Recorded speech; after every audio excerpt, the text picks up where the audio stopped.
was repeatedly subjected to racist abuse by colleagues at an F1 team and believes that more has to be done to confront racism in motorsport. Well, it comes after Lewis Hamilton said that an initiative by F1 bosses to increase diversity was just words. Joining me now is Jahee Campbell-Brennan. He's an engineer and director of a motorsport engineering consultancy firm. He's also a member of the Racial Diversity Committee for Motorsport UK. Good evening to you. Good to have you with us talking on what is an incredibly important matter. We've had that exclusive report from Tom Parmenter with some shocking revelations. How unusual would you say those are in the motorsport industry? Hi, I would like to say they're less usual than they are. I mean, having conversations about this kind of thing within the industry, and even since this story broke today, some of my colleagues and friends echo the sentiment that we're not surprised, unfortunately. It's something that, happens too often. Yeah, I mean, shocking but not surprising is a phrase I often tend to use with racism and racist experience. So I mentioned Lewis Hamilton there. You were actually a part of the Hamilton Commission report, weren't you? Tell us about your involvement in that. Yeah, so as a young black man in the motorsport industry, making my way into the industry, there are a lot of barriers that and obstacles that must be overcome. Some kind of more obvious than others, but I just contributed with my experience on the barriers that are in place and the barriers that I continue to face as I kind of advance in my career.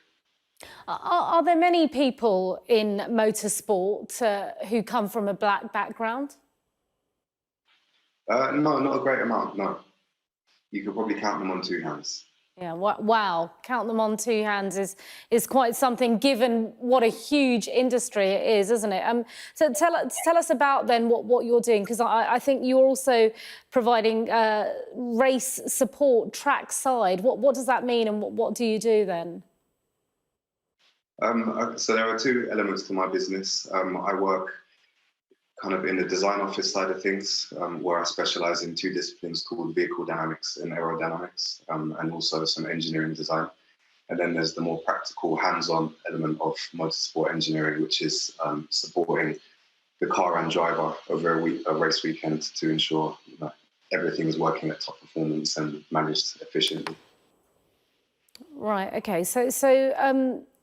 I saw somewhere a fact that in Formula One, barely 1% of the 40,000 people employed are of a minority ethnic heritage, which is shocking out of 40,000 people, isn't it? I mean, what really needs to be done to address it? Is it just words and PR at the moment, or is something being done? And what would you say needs to be done? It's not just words and PR. There are people working to, implement solutions to the problem. What I would say is that we as a community would like to see the motorsport industry working with us and some of the projects that are coming from our community. We have the benefit of directly experiencing some of the issues and barriers that are in place. So who better placed than to implement and develop solutions than us?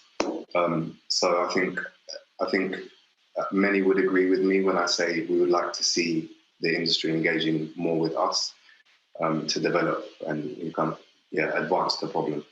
So in what way could they do that then? What's the best way to get past that? Because it is an extraordinary statistic, and this has major impacts on people who would want to be a part of motorsport or any other sport, really, wouldn't it? But it curtails their lives and their livelihoods. Yeah, this is that argument, the kind of separation between diversity and inclusion. I mean, as Aidan experienced, you can find a way into the job that you want, but then being included into that environment is something that clearly fell apart in a big way in this case. But I think representation is a big thing. Increasing that statistic you mentioned, increasing the amount of people that are there. Creating an inclusive environment, and that's something that obviously needs to be worked with by us. And just community events that inspire more people to come into this great sport we have, from a very young level up to making it slightly easier for the older kind of undergraduate, even postgraduates to make roads into the sport. There's a lot of things we can do. I mean, my company, I have a framework for this kind of thing called, I call it the Wavey Dynamics Academy, and it exists to implement real actions based on my experiences personally on things that would have helped me at a younger point in my career. Okay, Jahee Campbell, Brennan, we're going to leave it there, but thanks very much indeed and good luck with your work. Thank you. Thank you. Now, the Foreign Office has summoned Russia's ambassador to explain reports that a British aid worker